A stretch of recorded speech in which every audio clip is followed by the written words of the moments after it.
Assalamualaikum warahmatullahi wabarakatuh. Shalom, damai sejahtera untuk kita semua. Selamat malam. Saya membuat satu video pembelajaran dengan mengambil model pembelajaran project based learning, dan saya menerapkannya pada mata kuliah homiletika kepada mahasiswa semester 6 di STPAK Santo Yohanes Penginjil, Ambon. Untuk 4 pertemuan, yakni pertemuan 12 sampai pertemuan ke-15, sesuai dengan RPS yang telah saya susun. Materi kuliah ini akan terdiri atas 6 bagian, yakni yang pertama, pemaparan topik dan tata kerja. Kedua, perencanaan proyek. Ketiga, penyusunan jadwal proyek, pemantauan keaktifan mahasiswa dan perkembangan proyek, dan kelima, pengujian hasil, serta keenam, refleksi dan evaluasi pengalaman belajar mahasiswa. Adapun kompetensi dasar yang ingin dicapai melalui pembelajaran ini, yakni mahasiswa mampu merumuskan dan mengungkapkan ide, gagasan, pemikiran secara mandiri, baik secara verbal maupun non-verbal, berdasarkan hasil informasi dan data-data yang akurat. Ini adalah kompetensi dasar dan berada pada bidang keterampilan yang keempat. Sub CPMK yang ada dalam mata kuliah ini, yakni sub CPMK 12. Mahasiswa mampu mengenali langkah-langkah mempersiapkan homili, serta mampu mengaplikasikannya dalam praktik.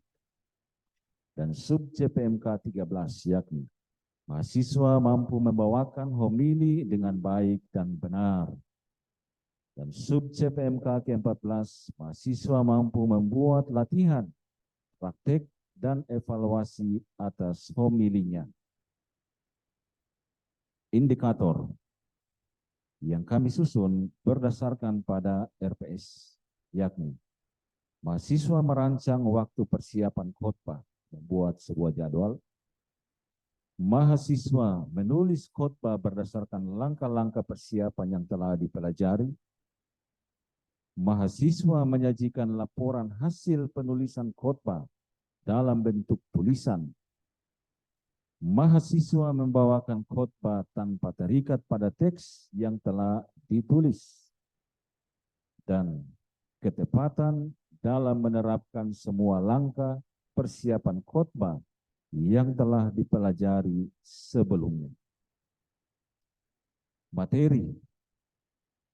Kami memberikan pilihan kepada mahasiswa untuk memilih 4 teks kitab suci, yakni Injil Matius pasal 5 ayat 13 sampai 15, kitab pertama Samuel pasal 17 ayat 40 sampai 58, Injil Yohanes pasal 19 ayat 23 sampai 24, dan Injil Lukas pasal 15 ayat 1 sampai 7.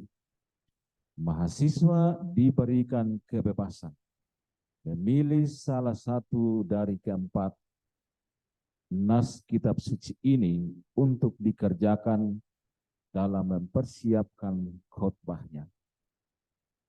Alokasi waktu, yakni 1 pekan ditambah dengan 3 kali tatap muka untuk praktek berkhotbah. Apa yang dibuat selama 1 pekan? Ini tentang desain proyek. Yang pertama, mahasiswa membaca dan menganalisa salah satu teks kitab suci yang ditawarkan kepadanya. Tadi kita menawarkan 4 teks kitab suci. Yang kedua, mahasiswa membaca dan mengumpulkan informasi dari sumber literatur lainnya untuk memperkaya pemahamannya atas teks kitab suci yang telah dipilihnya. Yang ketiga, mahasiswa mengadakan penelitian singkat di tengah jemaat untuk menemukan unsur-unsur yang mendukung maupun yang tidak mendukung atas firman Tuhan yang telah dibaca dan didalaminya. Yang keempat, mahasiswa membuat sebuah khotbah tertulis bersumber dari teks kitab suci yang telah dibaca dan dianalisa, serta sumber-sumber lainnya dan hasil pengamatannya atas kehidupan jemaat. Yang kelima, mahasiswa berlatih membawakan khotbahnya secara mandiri dan kemudian membawakannya di depan kelas tanpa terikat pada teks khotbah yang telah ditulisnya. Jadi kita mengalokasikan waktu 3 pertemuan di kelas supaya semua mahasiswa bisa tampil dan membawakan khotbahnya di kelas. Yang berikut, penentuan pertanyaan mendasar. Mahasiswa diajak meneliti salah satu teks kitab suci yang telah disebutkan tadi. Lalu kemudian menemukan latar belakang dan konteks penulisannya, struktur teksnya, pesan, dan tujuan penulisan teks kitab suci tersebut. Mahasiswa diajak juga untuk membuat pertanyaan untuk mengemukakan rasa ingin tahunya terhadap hubungan antara teks kitab suci yang diteliti dengan kehidupan jemaat di lingkungannya. Contoh pertanyaannya sebagai berikut. Apakah pesan firman Tuhan ini dapat diterapkan dalam kehidupan umat beriman Kristiani pada masa sekarang ini? Atau pertanyaan lain, bagaimana caranya menerapkan pesan firman Tuhan ini untuk mengatasi masalah-masalah keimanan yang terjadi di tengah jemaat? Termasuk pada berikut yakni langkah-langkah penyelesaian proyek. Mahasiswa kemudian diajak membuat langkah-langkah penyelesaian proyek. Yang pertama, proyek dilakukan secara berkelompok atau secara pribadi. Saya mengusulkan sebenarnya proyek ini baik kalau dilakukan secara pribadi, supaya setiap mahasiswa sudah belajar untuk meneliti kitab suci, meneliti kehidupan jemaat, dan kemudian mengaplikasikan langkah-langkah berkhotbah itu sudah sejak dini, sudah dilatih. Dan yang kedua, mahasiswa membuat jadwal perencanaan dan pelaksanaan proyek. Nah, kita masuk pada langkah berikut, yakni menyusun jadwal. Mahasiswa diminta menyusun sebuah jadwal pelaksanaan proyek. Jadi berikut ini adalah sebuah contoh dari sebuah jadwal. Contohnya, pada hari Senin tanggal 4 Desember 2023, kegiatannya dilakukan, yakni mahasiswa membaca teks kitab suci, menganalisa dan menemukan latar belakang, pesan dan tujuan penulisannya. Lalu hari Selasa tanggal 5 Desember, dia membaca dan menemukan informasi-informasi dari berbagai sumber lainnya. Tujuannya yakni untuk memperkaya pemahaman dan pendalaman atas teks kitab suci yang didalami. Lalu pada hari Rabu sampai hari Kamis, dia mengamati kehidupan jemaat di lingkungan sekitarnya. Tujuannya ya untuk menemukan unsur-unsur kehidupannya, baik yang mendukung maupun yang tidak mendukung atau kontra terhadap firman Tuhan yang didalaminya melalui teks kitab suci. Lalu pada hari Jumat, tanggal 8, misalnya, dia menulis khotbahnya. Dia mengkonkretkan pesan sabda Tuhan atas kehidupan jemaat, memberikan peneguhan bagi mereka yang telah menghidupi firman Tuhan itu, juga memberikan nasihat, koreksi bagi mereka yang belum menghayati firman Tuhan itu dengan baik. Juga bisa dalam khotbah itu dia menulis langkah-langkah praktis yang dapat dilakukan jemaat untuk hidup sesuai dengan firman Tuhan tersebut. Pada hari Sabtu, ia berlatih membawakan khotbah tanpa terikat pada teks. Jadi, latihannya dibuat secara mandiri, membawakan khotbah sampai menguasai struktur jalan pikiran yang dia sendiri telah menulisnya. Latihan khotbahnya itu dilaporkan kepada dosen melalui sebuah video yang diupload di YouTube atau di akun TikTok.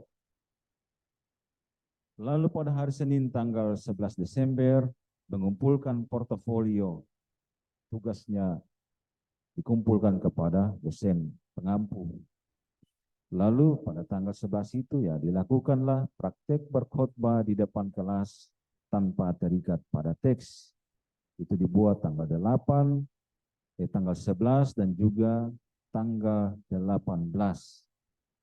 Nah, lalu evaluasi dan masukan diberikan oleh dosen dan mahasiswa lainnya ya. Setiap kali seorang mahasiswa tampil dan membawakan materinya, dosen mengajak supaya mahasiswa-mahasiswa lainnya yang hadir juga memberikan masukan, memberikan evaluasi atas khotbah yang telah dibawakan oleh teman-temannya. Bagaimana memonitor kemajuan proyek?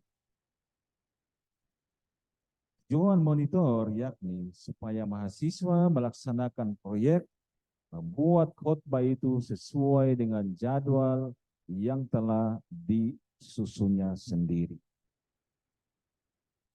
Aktivitas mahasiswa dimonitor dengan cara dosen menanyakan masalah-masalah yang ditemui pada saat membuat penelitian terhadap teks kitab suci dan penelitian lapangan. Mahasiswa melaporkan perkembangan proyeknya yang dikomunikasikan lewat WA atau mengisi Google Form yang disiapkan oleh dosen pengampu. Mahasiswa kemudian mengirimkan video atau foto wawancara dengan pimpinan jemaat atau anggota jemaat di mana dia berada. Itu sebagai bentuk monitoring atas apa yang dibuat oleh mahasiswa. Bagaimana kita menguji hasil? Laporan hasil akhir proyek berupa khotbah yang di dalamnya terdapat unsur-unsur latar belakang dari teks kitab suci, tujuan penulisan dan pesan teks kitab suci, konteks kehidupan jemaat yang diteliti, serta unsur-unsur yang menunjang atau yang kontra terhadap firman Tuhan. Peneguhan atau solusi yang diberikan untuk mengatasi masalah-masalah keimanan berdasarkan pesan teks kitab suci. Semuanya itu harus terdapat di dalam laporan hasil akhir proyek. Jadi ujian pertama yakni dosen pengampu memeriksa apakah unsur-unsur yang disebutkan ini ada di dalam tulisannya atau tidak. Berikut, mahasiswa mengkomunikasikan hasil proyek khotbahnya dengan cara presentasi di depan kelas. Dosen menilai khotbah mahasiswa dan laporan hasil pembuatan khotbah sesuai dengan rancangan yang telah disiapkan.